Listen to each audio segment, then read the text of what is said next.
Hello everyone and welcome to our webinar. Today we are going to talk about the part-time MBA program at Maastricht School of Management and its benefits. My name is Nelly and I'll be moderator on behalf of UniMy team, and I'm here with a few very interesting guests. I will start with presenting Hermina Koeman, Manager Enrollment and Career Services at Maastricht School of Management. Hermina, before giving you the word, I just want to let everyone know that you can ask questions anytime during the webinar using the Q&A box. All questions are welcome, so don't hesitate. I think everything is set now, and I'm giving the word to you, Hermina. Thank you very much, Nelly. Well, hello, everyone. Welcome to this webinar. Let me share my screen, and then we can start. Okay, can everyone see my screen? Perfect. So today we're going to be talking about doing a part-time MBA at Maastricht School of Management. And obviously there's several options for the part-time MBA. And so I just want to explain how it works and why it's worthwhile to consider. And so to be able to do that, we'll have the general information to explain what MSM is all about.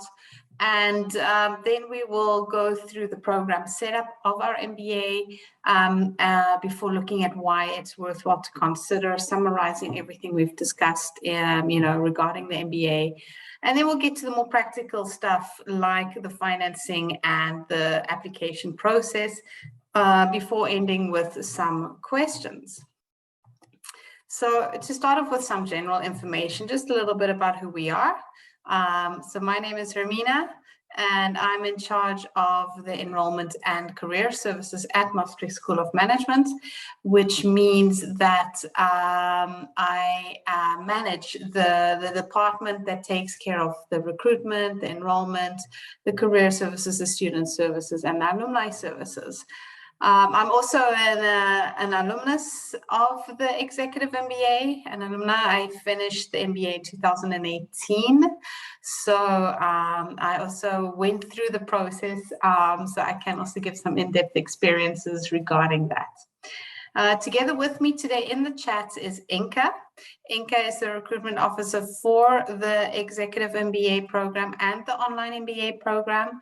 So if you have any questions during the chat, during the webinar, please don't hesitate to post those questions so that she can answer them.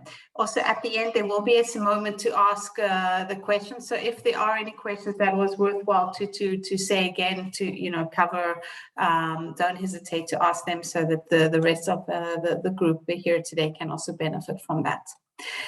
Now, more importantly, today we have some alumni and some students joining this webinar. So, firstly, I have to mention that Debbie, our online MBA alumnus, she will be connecting later because she actually just found out she has to represent her company to receive a presidential reward from the president in the Philippines, and she had to rush off to there. So hopefully when that's finished, she'll be able to join and explain a little bit more about her online MBA experiences. However, I am very happy that we do have two of our current Executive MBA students also in the session today, and I'm going to ask them to introduce themselves. So Goran, let's start with you. Can you tell everyone where you are from, what you are doing, what your background is, and also why you've chosen to do the Executive MBA?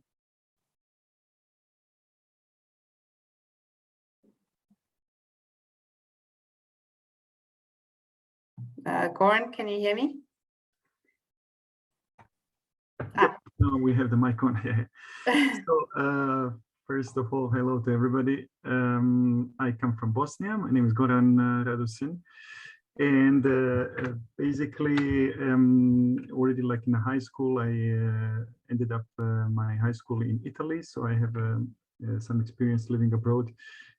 Also finishing my degree in a bachelor and master across various places in Italy. So my background is electronics engineering. And that's what I got my degree in Politecnico di Milan, the master's degree. I also did some international studies during my exchange studies during my studies in Sweden, and that was kind of also broadening my perspectives a little bit. So then something like 10 years ago, I joined a German high-tech company in Germany, in Aachen. And ever since that time, I work here in this company. At the start, I started more like a technical, at the technical position, like a field engineer. And then over the last 5-6 years, I've been working more on the commercial side as a after sales project manager. So basically, ever since my technical studies, I wanted somehow to place myself in direction of management, but during the studies, it was, at least at my university, it's not so possible. And then at work, yeah, you need to gain some knowledge in order to make that transition. And so basically, I think after a couple of years working in the technical side and now more in a commercial role, I understood that it was the right moment to move ahead and to get perhaps a little bit more accelerated knowledge on the management from which I'm expecting to get from, or I'm getting from executive MBA in MSM. Yeah, that's, I mean, the reason why I joined, I would say I'm expecting to gain some more deeper and pragmatic knowledge in the management field, also to expand my network of people. I think this is very, once you're in the school, you realize how that becomes very important. And then I'm also hoping for some surprise factor, which comes every time you go for some new lessons. You learn so many new things that you are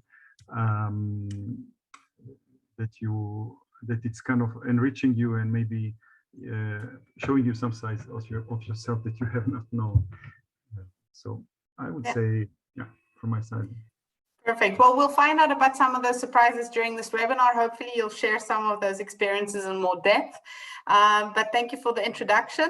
And really, I know you said you were very busy today, so you might hop in and out, but I see you at your chair right now. So how about you give us an introduction about yourself? Okay, greetings from the Caribbean. My name is Andwele Illes. I am based on the Dutch island of St. Martin in the West Indies. Originally, I am from Suriname, where I was born and raised. I moved to the Netherlands at age 17 to study pharmaceutical sciences at the University of Utrecht.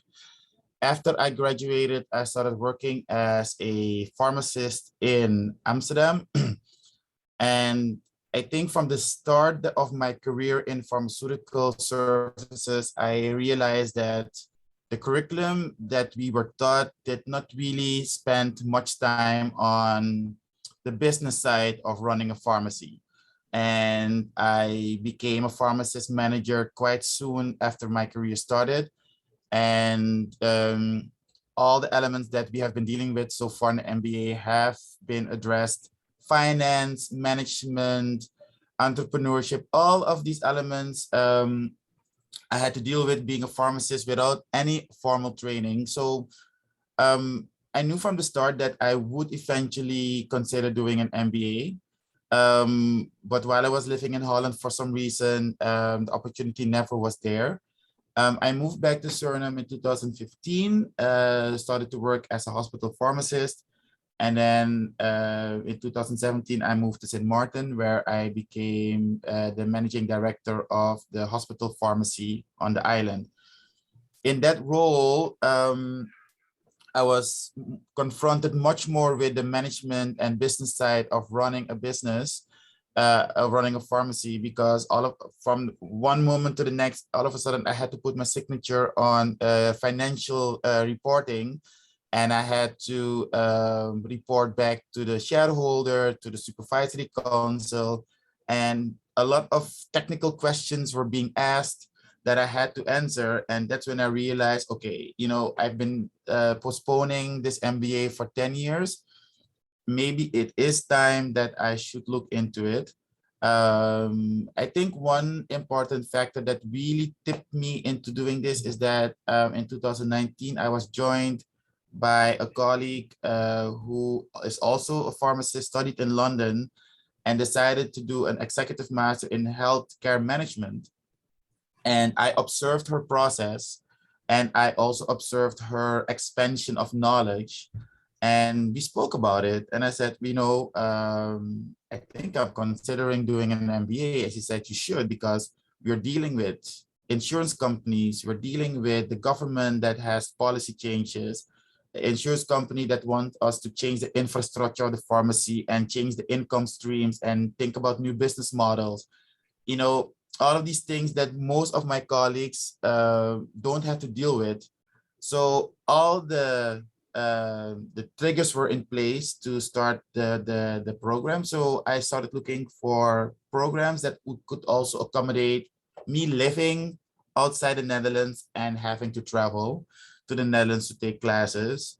Because one thing was sure for me is I did not want to do an online experience. I wanted to have the real life experience of really vibing of the energy of my fellow students.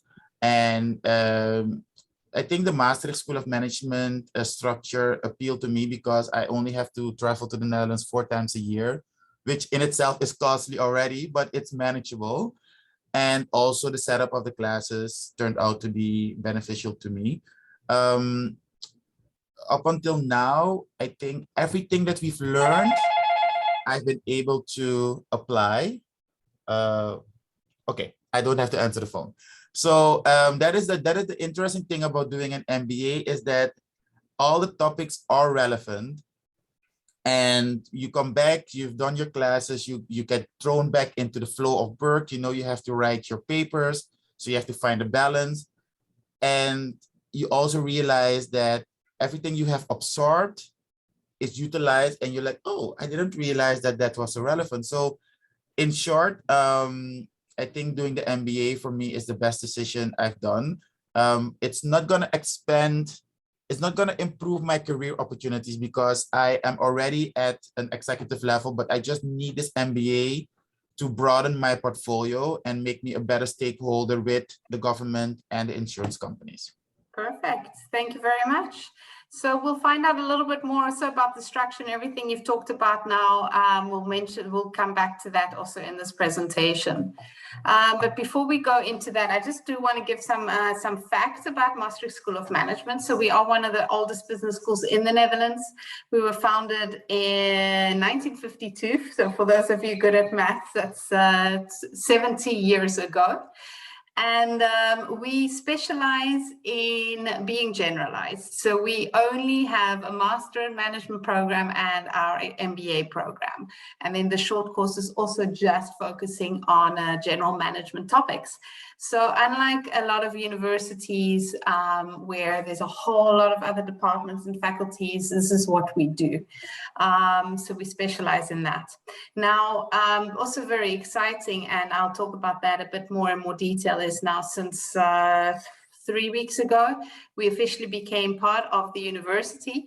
So we have a double advantage of still having our small business school focus, but at the same time having the support of the Maastricht University, which is recognized worldwide as one of the top upcoming universities in the world. And because of that as well, all the programs will have the Triple Crown accreditation. So not only the AMBA, but also the EQUIAS and the AACSB. So the degrees will be recognized worldwide. Well, they already were, but this is just an additional bonus. Also, from a ranking perspective, it is good to know that our MBA is ranked very well worldwide. So your degree is also seen as a very well-recognized degree from a ranking perspective. Now, I've briefly mentioned this merger. So as mentioned, very exciting times for us, a lot of unknowns.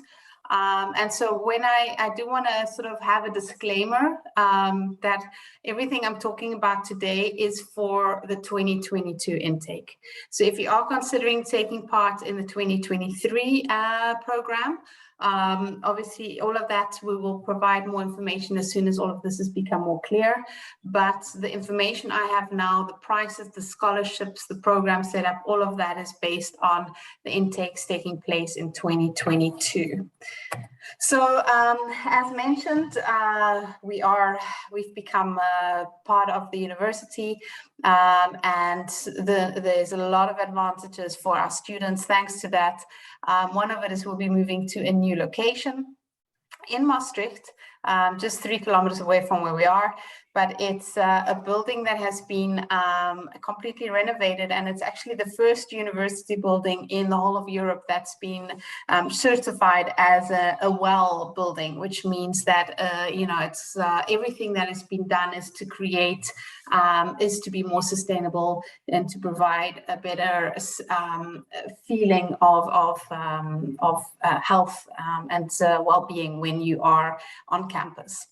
Additionally, as mentioned, the additional connections ensure that the degrees will now have a Triple Crown accreditation, which is always something nice, an additional stamp on the degree. I think Andwele already mentioned this, but coming to Maastricht, coming to the Netherlands is something that for the executive MBA obviously is something that we've set the program up so that it is possible. But where the Maastricht exactly is, so I know that often people, when they think of the Netherlands, they think of Amsterdam, or possibly they'll think of Rotterdam or The Hague. But Maastricht is all the way to the south. So it's actually more part of Belgium or Germany than the rest of the Netherlands. But because of its situation, it also makes it for a very unique location because it's squished in between Belgium and Germany. It's 10 minutes away from the Belgian border where I live, and it's about 25 minutes away from the German border. And I think, Goran, you live on the German side, right? Yes, that's correct. Exactly. And so for you to come through during the lesson, I drive. Yeah. Yeah, during the lessons, basically, I drive every day, so it's just like 25 minutes ride from here where I live. And what would you say makes Maastricht so special? Maastricht, yeah, it's a very young, thriving city, I would say. So it has a great history. So I would say the architecture is very beautiful, Dutch style. But it also has a lot of, it's a student city, so it has a lot of young people and a lot of, let's say, things dedicated to young people also in terms of events or bars or restaurants or whatever you can think, festivals. Yeah. So it's also therefore very international. Yeah. Students, but also because of the companies which reside there. Yeah. Now, I always like to say to potential students that Maastricht is a city small enough to feel at home, but big enough not to get bored of. And I was just wondering, maybe Andwele, when, because you've come now to Maastricht twice, right, for the executive MBA courses. Did you, after your classes, did you as a group, did you guys go out and have a drink after the class, or have supper all together? Were there any team bonding moments like that? Okay, so to answer that question, I have to go back to October. If you well remember, Hermina, I do. I got COVID during the class, and because of my COVID status, the whole class went back to a digital environment. So I did not see much of Maastricht in October. Mm-hmm. But when I came in April, of course, you know, things were different. So we did have a very interesting class dinner. It was also a good way to connect to your fellow students because, you know, groups are forming naturally. And with some students, you know, I went into the city and you discover the many restaurants. And to be honest, I've lived in the Netherlands for 20 years before I moved back to the Caribbean. And I'd never been to Maastricht. The most southern part that I'd seen was Heerlen, but I never crossed to Maastricht. And I have to say that there is kind of a really weird, but I had a Harry Potter vibe. Walking in Maastricht because, you know, the small streets, the stores, the way that the terrassen are arranged, which is very different from the Randstad, because everything in Maastricht, what I've seen so far, is focused on the street. So while in the Randstad, if you go to a terrace, you know, people sit around a table. In Maastricht, everybody is sitting in a line facing the street. So you feel more connected to people. So it has a much more intimate feel than the other cities that I've seen in the Netherlands. So for that sense, I would definitely recommend visiting Maastricht at least once in your life. And so effectively, it's a good thing you mentioned that, because if you are considering, for the people on the online today, if you're considering doing the online MBA, there are the opportunities as well to come and join classes on campus, especially the specialization phase or the expertise track. And I'll talk about that shortly. But even when you are online, we do recommend coming and visiting the beautiful city of Maastricht during your studies. Now, talking a little bit more about the actual cohort, and Andrea already mentioned the fact that they, you know, you connect and you go, and there's this a lot of interaction also outside of class. But one of the things we're very proud of is how international the program is. It's one of the unique selling points of MSM. I know a lot of schools say that, but we truly believe that you know, this is really unique because of the type of nationalities we have. We have students coming from all around the world. It's not just European based.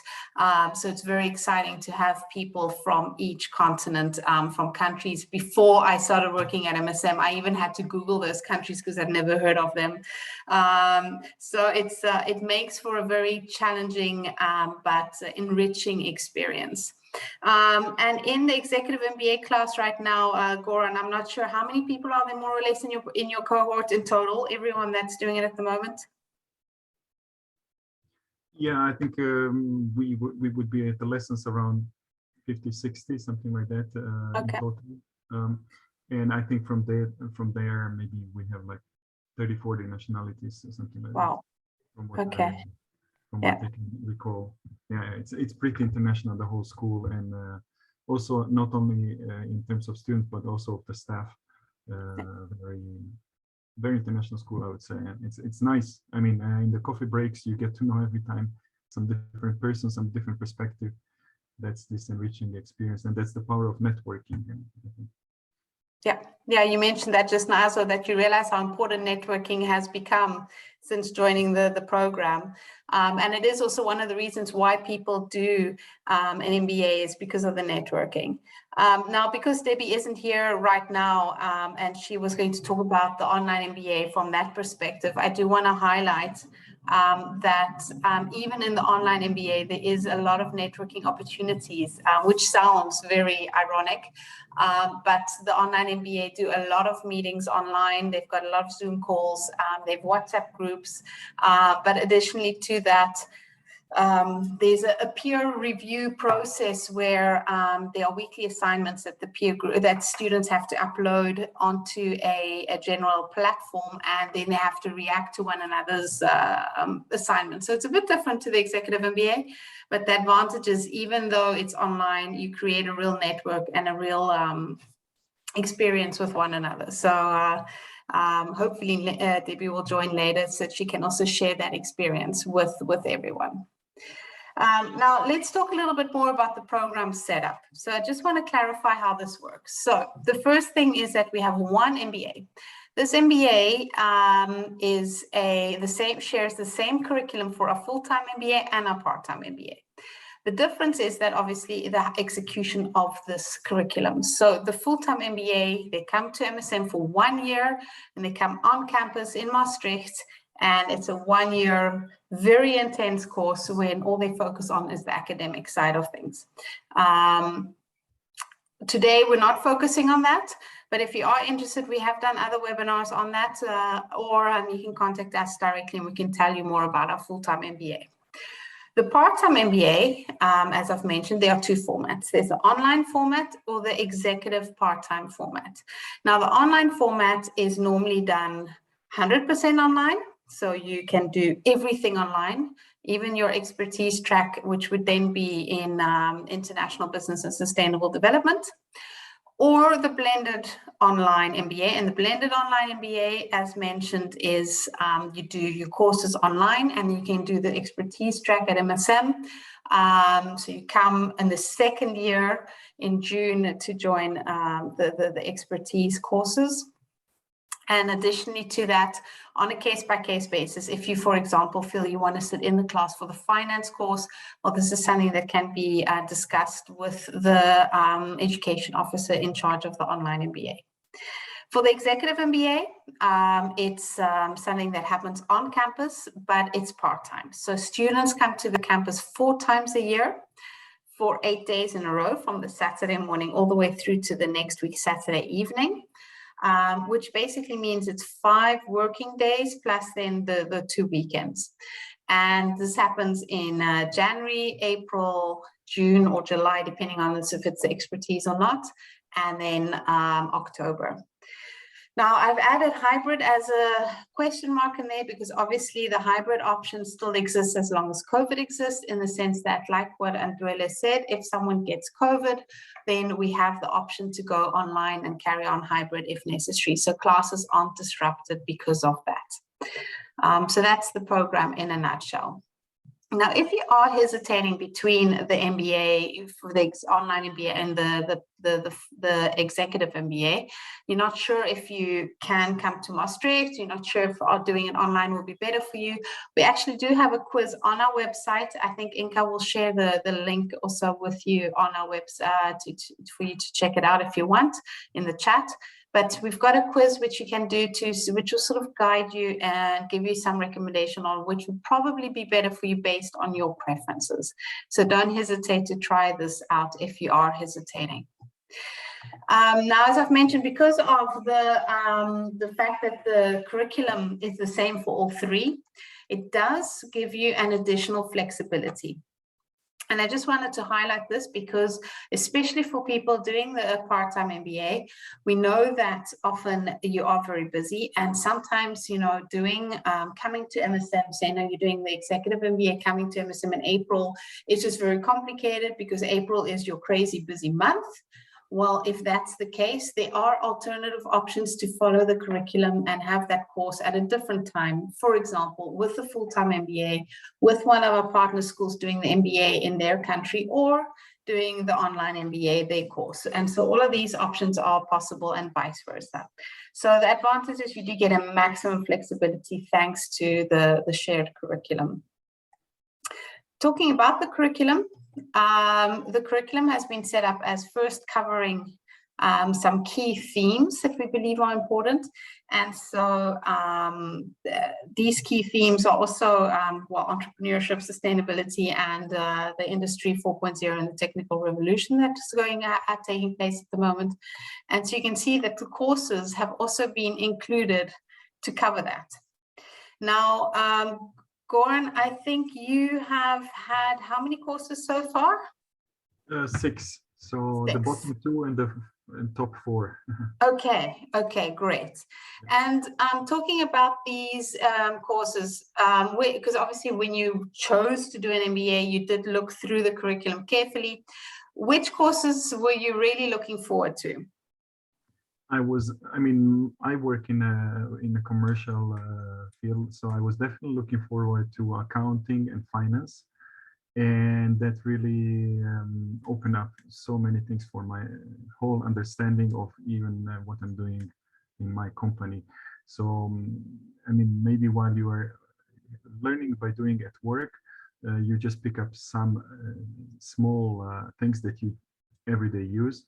But you're missing the big picture. And if somebody told me that within like a couple of days or a couple of weeks, I was able, after doing these 2 courses, to assess companies and make some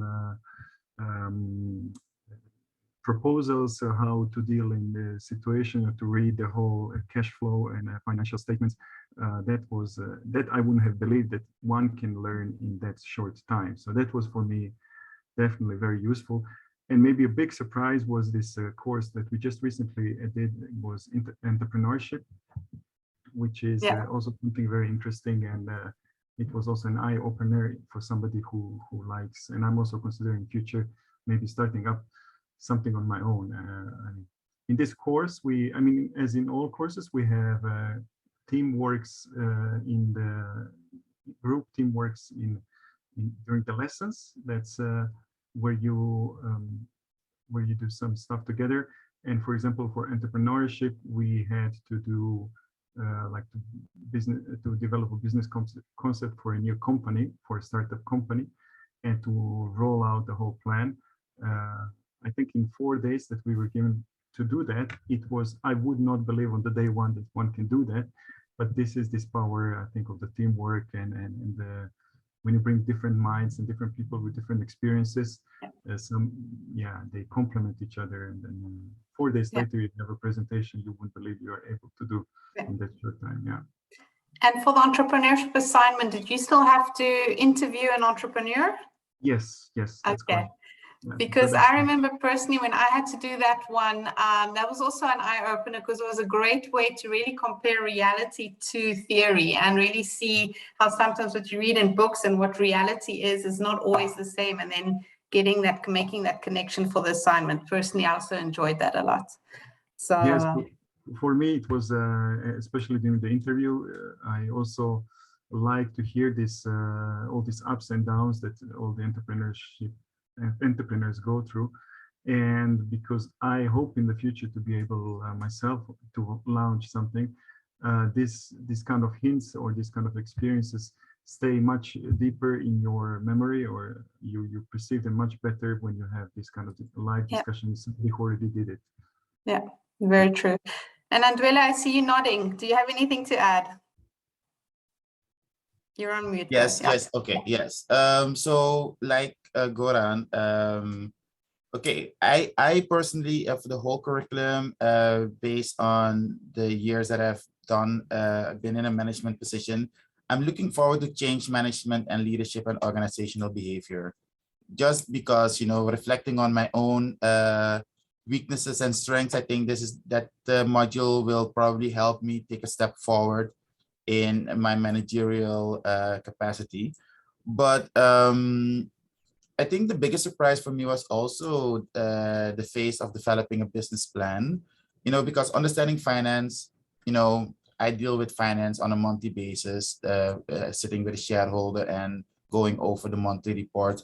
But with digital transformation, I walked away, I walked into the course not really knowing what to expect, and I walked away with probably having the topic for my thesis. And that was very unexpected. So that was a good development. And for entrepreneurship, my brother is an entrepreneur, and I decided to profile him for my paper, which is also an eye-opener, because we are in certain ways very opposite of each other. And so by doing the interview with him and writing, and like you said, looking at the theoretical background of entrepreneurship and looking at how he does things, I see the connectivity with the theory, but I also see the disconnect at some point. So that is a very interesting way to try to understand how he does his businesses and why I am not like him, Yeah. So, but I think that is for me, in short, how the curriculum resonates with me so far. Like Goran, because we're from the same intake, we've done global responsibility, understanding finance, and developing a business plan. And next up is business research tools, which I think is one of the most technically challenged modules that is coming up. So I'm looking forward to that as well. Okay, nice. Some exciting stuff still to come. And then additionally, which we've already briefly mentioned, is the expertise track, where in the second year of your studies, either online or executive part-time, you'll be choosing a specialization and expertise track. And in that expertise track, you will get 4 additional courses. So say now you choose, like Goran says, wow, I actually think I want to go and become an entrepreneur. Well, he could do entrepreneurship specialization or expertise track and do 4 additional courses around that. Or I know one of my classmates, and I think it's actually one of Goran's colleagues, he decided to challenge himself. He didn't have any accounting and finance experience, and he decided to do a expertise track in finance and accounting simply because he had it had been such an eye-opener for him during the courses, the main courses, and he wanted to know more about that. And then after the specialization or the expertise track, you have your thesis. And Ndwele already mentioned that, you know, the next courses coming up is the academic research to learn how to do that for your thesis. And for the MBA, you get to choose between either doing the traditional academic research paper, but in a lot of cases for our part-time programs, students choose to do a consulting project for their own company or a business plan if they do want to create their own company or develop it further. So that's also something that can really be adapted to the needs of each student and each company. And then obviously the executive MBA is 10 credits more than our master in management. So it's a 70 credit program. That's also quite important to know because it is obviously means it is quite a lot of intense learning moments. Now the teaching approach, we've already mentioned a bit about the assignments, but maybe we can talk a little bit more about that because we talked about entrepreneurship assignments. But what I found personally when I was doing the executive MBA is how after each course, the assignment was about actually putting into practice what I'd learned in class, but in my working environment. So I was constantly learning and applying what I was doing to my work. And so my work was benefiting from that as well. Now, Goran, I don't know if that's the case for you. Have you started noticing already in the assignments that this is helping you in your work? Yeah, I mean, on those things that you can apply, definitely, yes. So, I mean, the nice thing is when you work, you gain some hands-on experience yourself, but maybe you're not fully able to interpret it. But then as you go one by one of these courses, you start to see the big picture, and it's also kind of it's helping you to be on the top of the things which you previously maybe were not considering. So also you are not easily fooled anymore at work.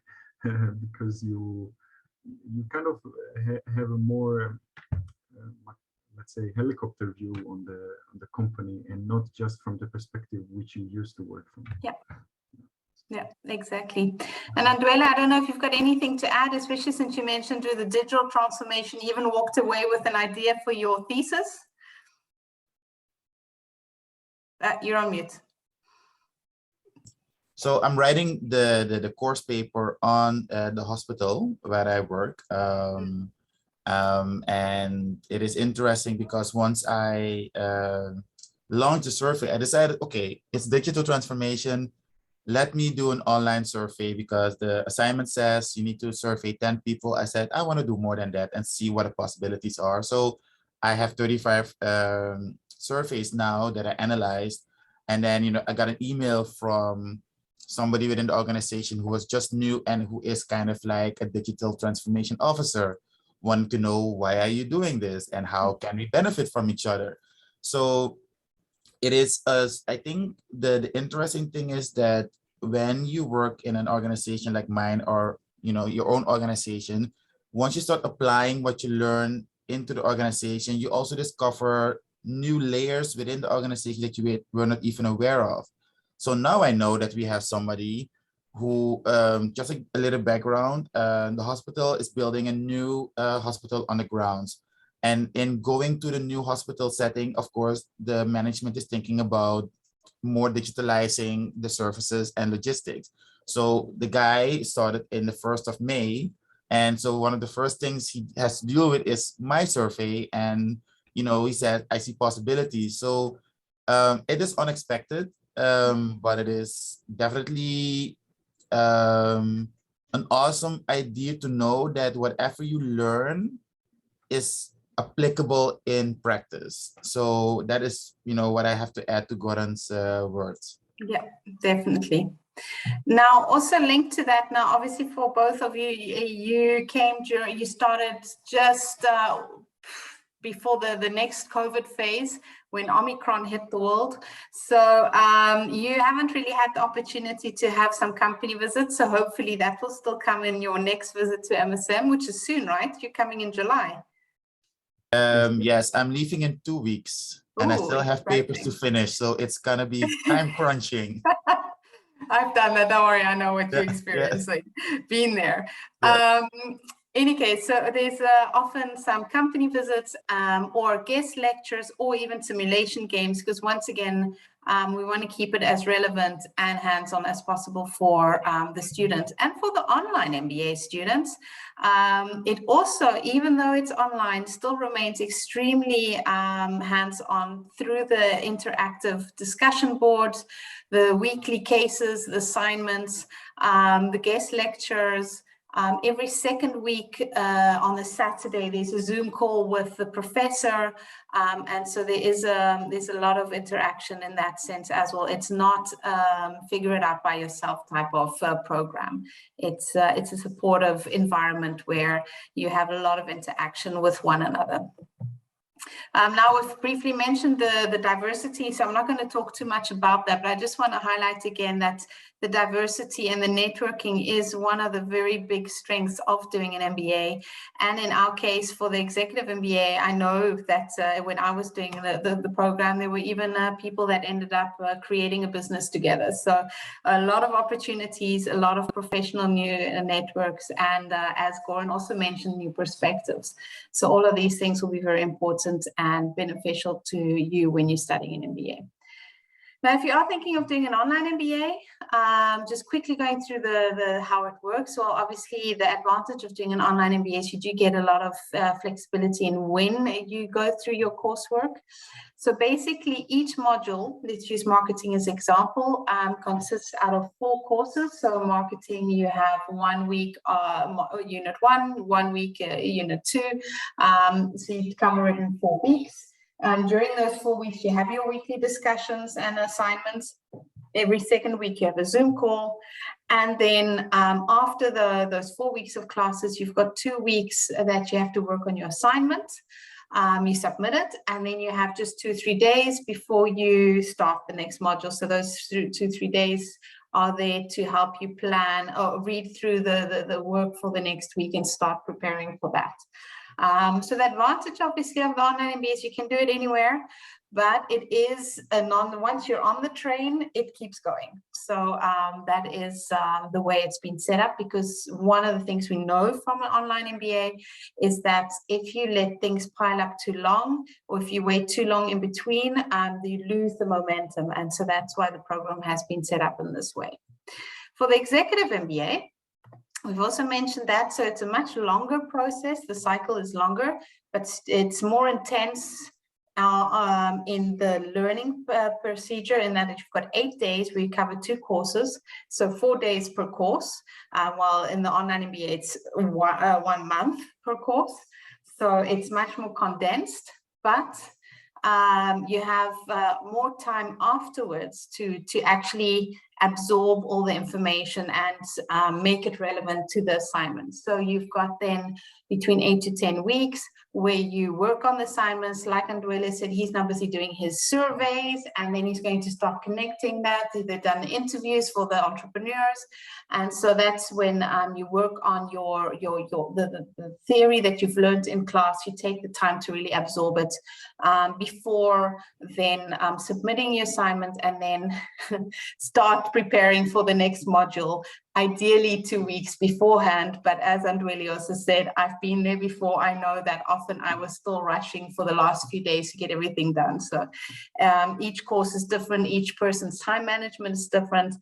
Each person's situation is different, but this is the sort of the ideal way that it's been done. Now, one thing that is important, if you are considering doing a part-time MBA, is that it is going to come on top of your health, your work, your friends, your career, your time, and your family.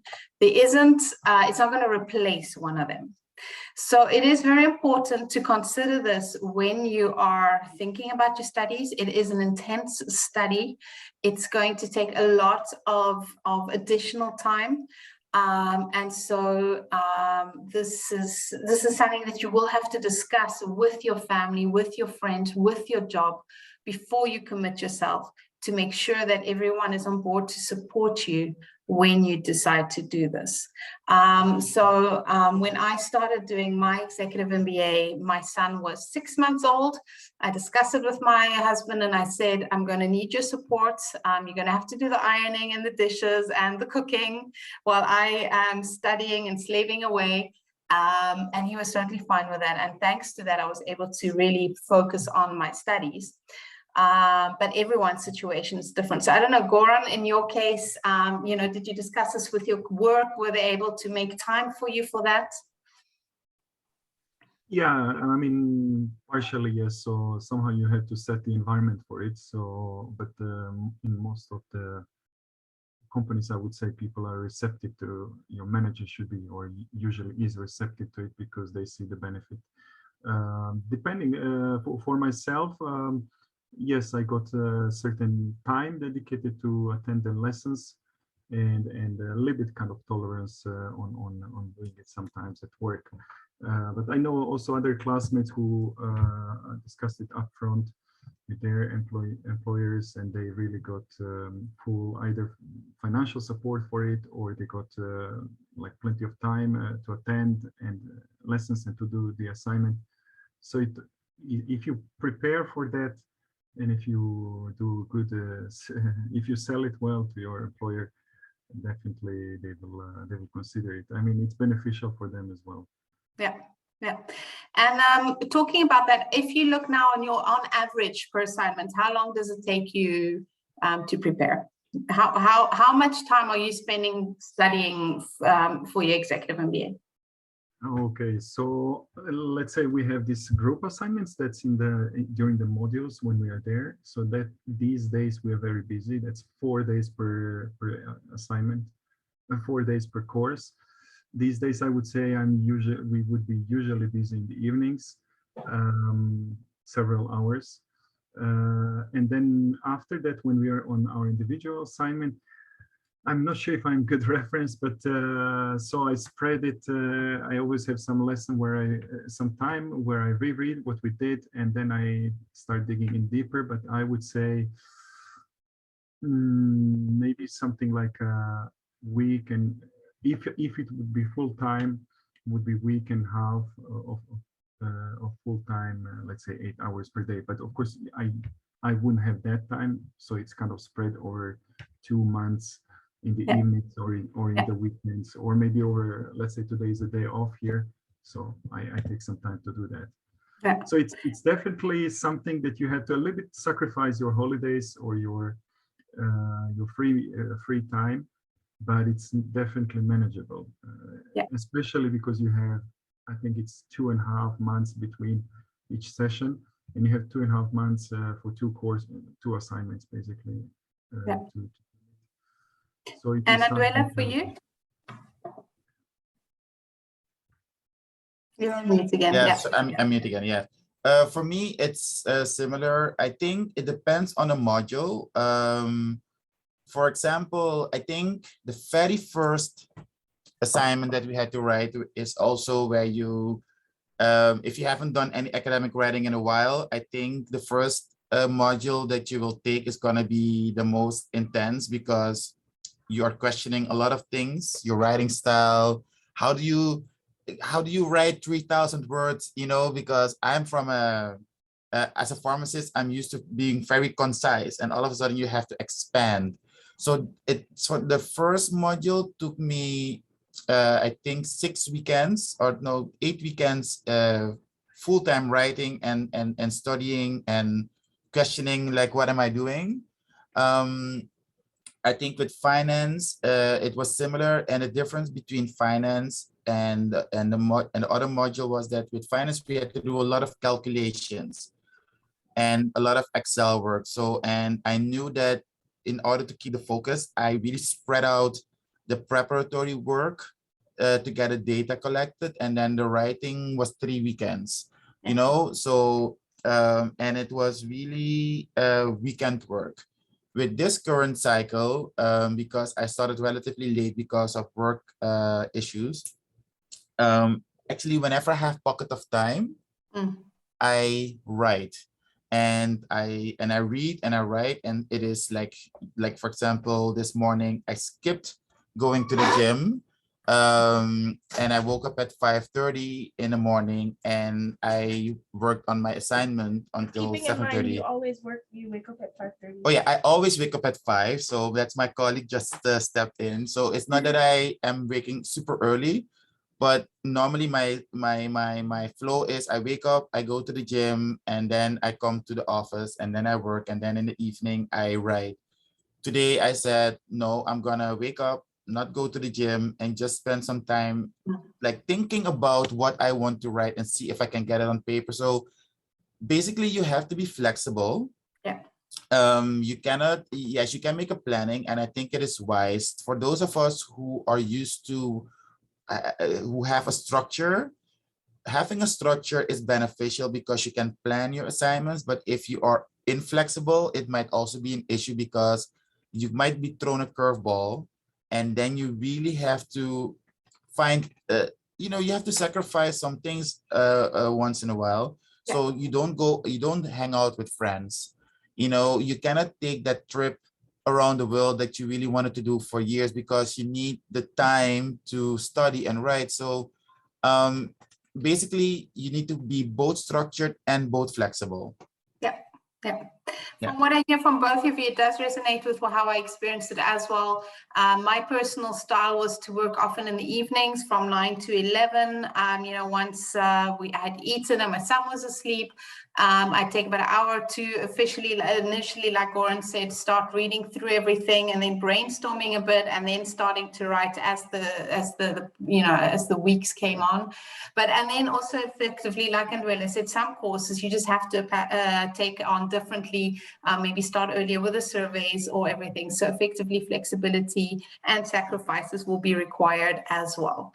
So thank you for clarifying that. Can I add one thing? I think in the study time, you also have to factor in that you want somebody in your environment. It could be a colleague, it could be a family member who is maybe experienced in academic writing, but you want somebody in your network, preferably, to be able to read your writing and to give you tips and tricks, because, you know, you might go into it later on, but, you know, when we have to, because at the end of the day, you need to hand in a written assignment and you have to follow a rubric. And, you know, sometimes when you are in the middle of writing, you think, oh, but this is an awesome idea, I want to put that in. And then you let somebody else read it and they said, oh, but wait a minute, it's an awesome idea, but it's not part of the rubric. So if you expand on that too much, you might miss the space to write certain words. So you want to have somebody in your network who can be like a, how do you call it in Dutch? A sounding board. Yes, you need a sounding board. If you don't, you can still do it if you don't, but it's beneficial if you do. Yes.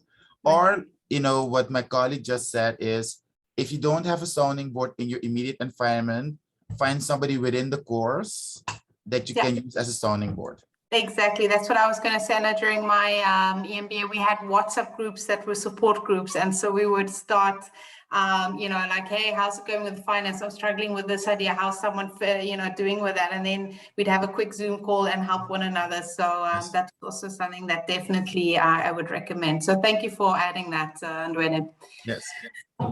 Just quickly talking about the expected returns, because obviously that's also important. We've covered most of them. So I just want to summarize that, is that a lot of people do MBAs obviously because they want to get a salary increase, and it has been shown that according to the studies that this is something that can happen with, that's quite common. It happens more often if you do an MBA than a different type of degree. There are obviously the job promotions, the new opportunities, the networking that we've talked about today already. the new confidence in entrepreneurial opportunities, which was also highlighted, that you might not even have considered. It can also be intrapreneurial, so within your own company, if you start taking more initiatives and be more proactive. Also very important is the personal development and the leadership skills, because you're working in groups, you're constantly being challenged with new ideas, new perspectives, working with other people that are also at a high level of management, and so learning about that type of communication and influencing skills as well. And then obviously very important, which we've already covered, is learning this new knowledge and skills, like Goran mentioned with finance and accounting, and Andwele mentioned with digital transformation. So all of these are things that you will notice in an MBA in general, and at MSM we really try and nurture that even more, so that you can get your value for money. And as mentioned, because of the way we teach, we try to make it as hands-on as possible, so that you actually see the advantage in your work from day one.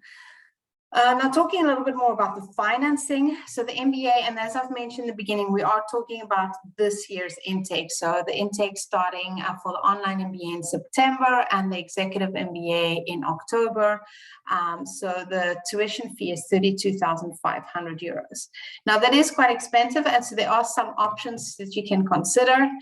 The first option is obviously the MSM scholarships. So if you want to know more about the MSM scholarships, we do have several that are automatic. So depending on where you come from, you could benefit from our Dean's Development Fund or the European Fund. And Inka will put the link in the in the chat again, so that you can check whether this is something that you could benefit from.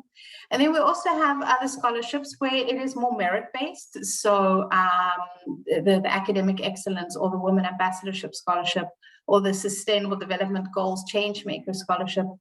Those are all scholarships where you have to show that you are worthy of the scholarship. There are criteria for that, and so you have to apply for that specifically. And then you also have the early bird deadline. And so the early bird deadline scholarship is basically where you get a discount, quite a significant discount, if you pay 25% of your net tuition fee before the deadline. So that means you do have to have applied already by then, be admitted and paid to be able to apply, be accepted for the early bird discount. So for that, the early bird discount for the online MBA is the 15th of July, and the early bird discount for the executive MBA is the 1st of August. So if you want to know more about that, once again, don't hesitate to reach out to Inka, as she will be able to give you a lot more information about that. Now, something else that is possible, because we don't have to organize visas like with our full-time MBA students, is a payment plan. We often get students that ask about that, if they want to break up the payments into smaller installments. Sometimes it's from a company perspective that's necessary, but in any case, there are options for that. So if you want to talk about payment plans with MSM, don't hesitate. Our admissions office will help you with that. And then I'm very glad, because Goran already mentioned that, but in the full-time MBA, the executive MBA and the online MBA, specifically, so the part-time MBA programs, a lot of students actually get support, additional support from their companies. So they get two main possibilities for that. They either manage to organize extra study leave. So those 20 days that they're at MSM, those 20 working days they're at MSM, often the company will give that additionally to them, so they don't have to take from their own holidays. Or sometimes the companies also give financial support, so they'll pay a part or the full part of the tuition fees. And this is something to negotiate with your company. Now, why would the company be interested in doing that? Is that obviously for the next 2 years, at least for 2 years, they will be benefiting from your studies. And for both the executive MBA and the online MBA, they will be getting a free consultant from your experiences. Because of the way the assignments have been set up, because of the thesis that can be done in a consulting project format, they, instead of having to pay an external consultant to look into a specific problem, they can use your knowledge and your experiences to benefit them. So companies recognize this, and a lot of companies do help either through additional study leave or financial support. If you are interested in this, don't hesitate once again to reach out to Inka, because we have a template that you can use when you are discussing with your HR manager to negotiate this with them, so that we can provide you with some arguments on why this they should be supporting you with that. And often in return, they obviously will be investing in you. So they would, often it's quite common practice that they then ask you to sign an agreement that you will stay at the company for an X amount of years. So finally, just going through this very quickly because of the time, if you are interested in applying and if you haven't done so yet, you can do this on our application portal. So it's campus.msm.nl.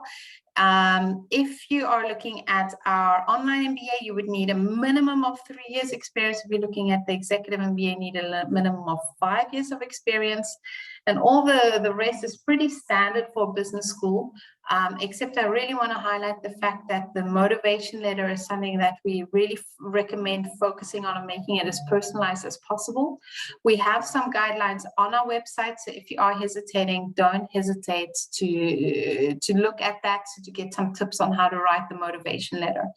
Once you've uploaded all those documents, you submit an application fee of 95 euros.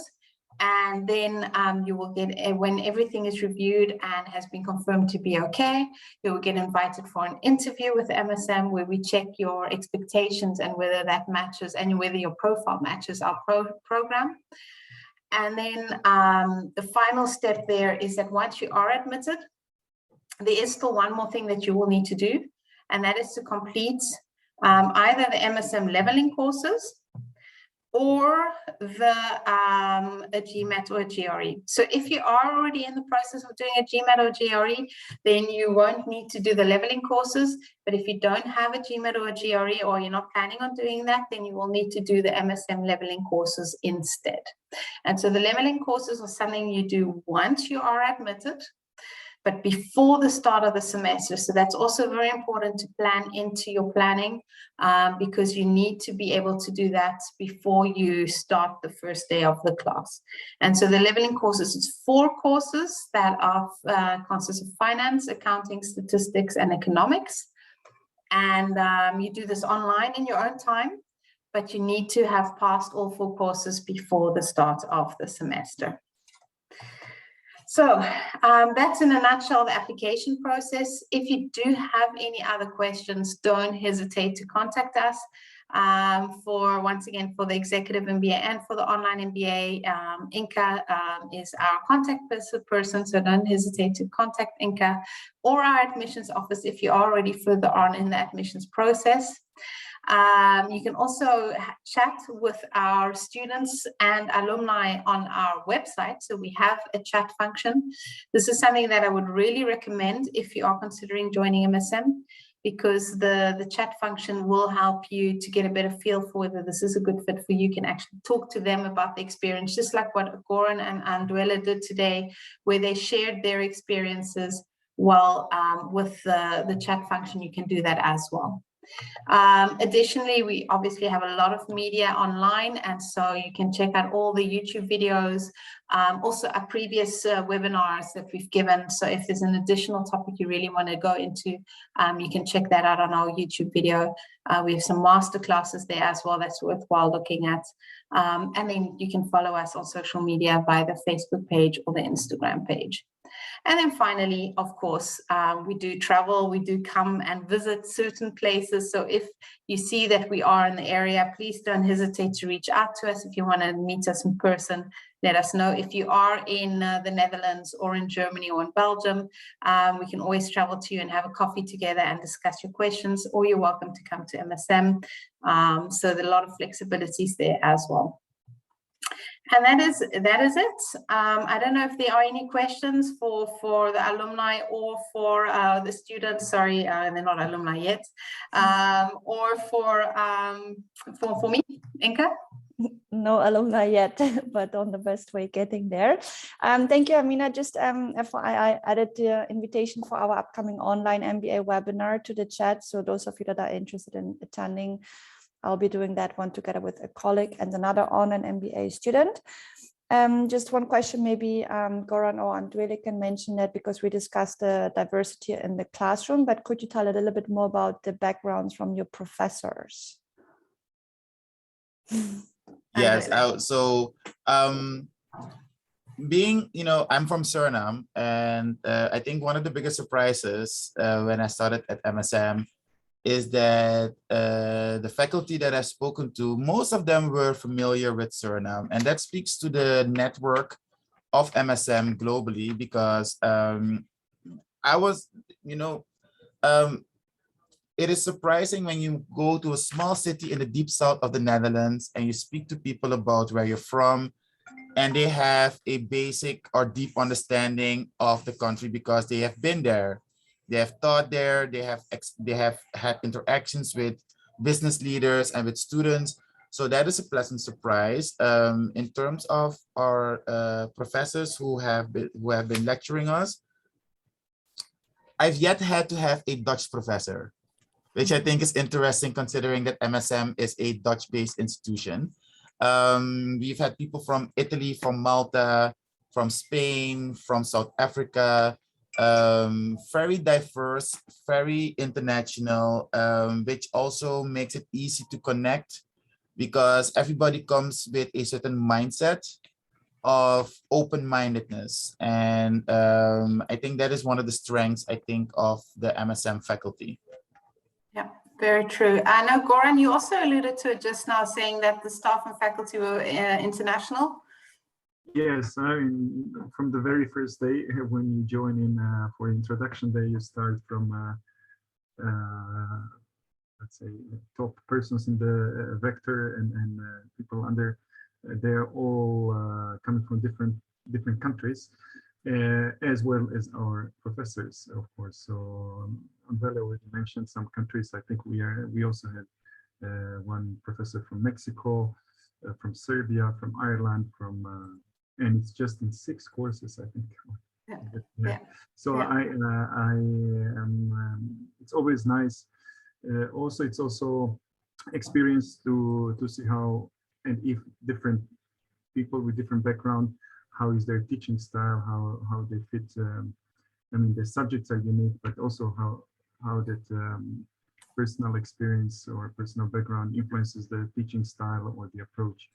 And I mean, this is not going to be different than how your companies operate as well. So they also have international people, and this I think this is confirmed also in MSM.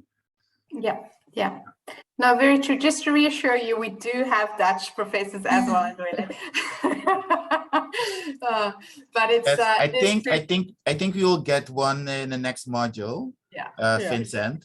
So, but also we had a brief interaction with Vincent, and also what I think speaks to the strength of the program is that everybody we've spoken to so far is very proficient in English.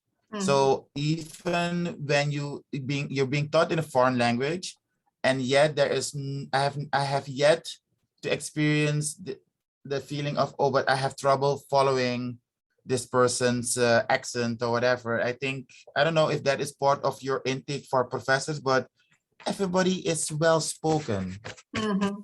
Good to hear that. Yes. It is very important. And normally they have a nice combination of real life experience and academic background. So that's also important for an MBA. Inka, any other questions?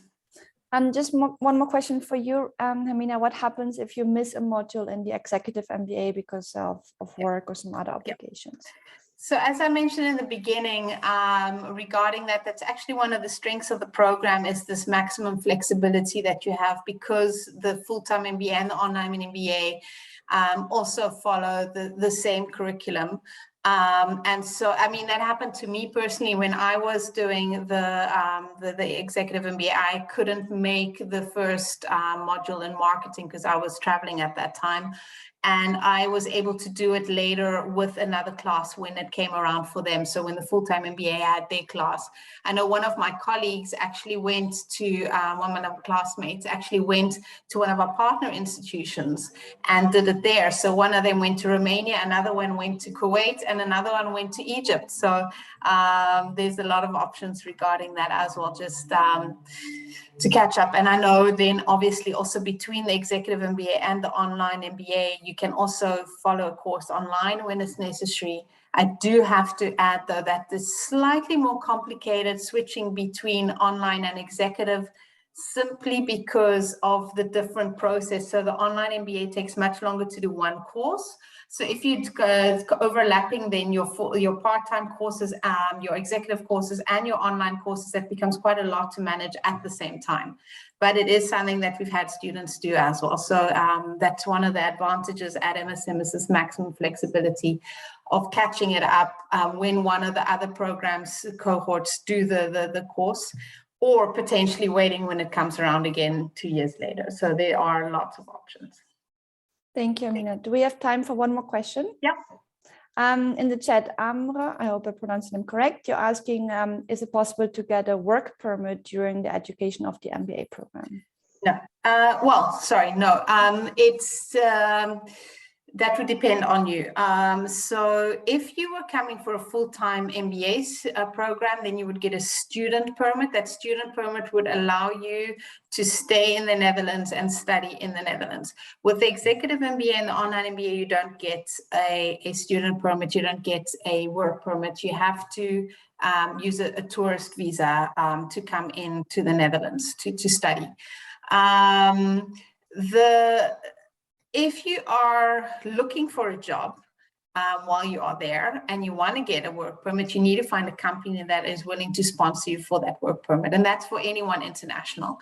So it would be then a highly skilled migrant permit that companies have to sponsor. It's not something you can get. You can't apply for a work permit. So you need to get hired by a company, and then that company needs to offer you that work permit.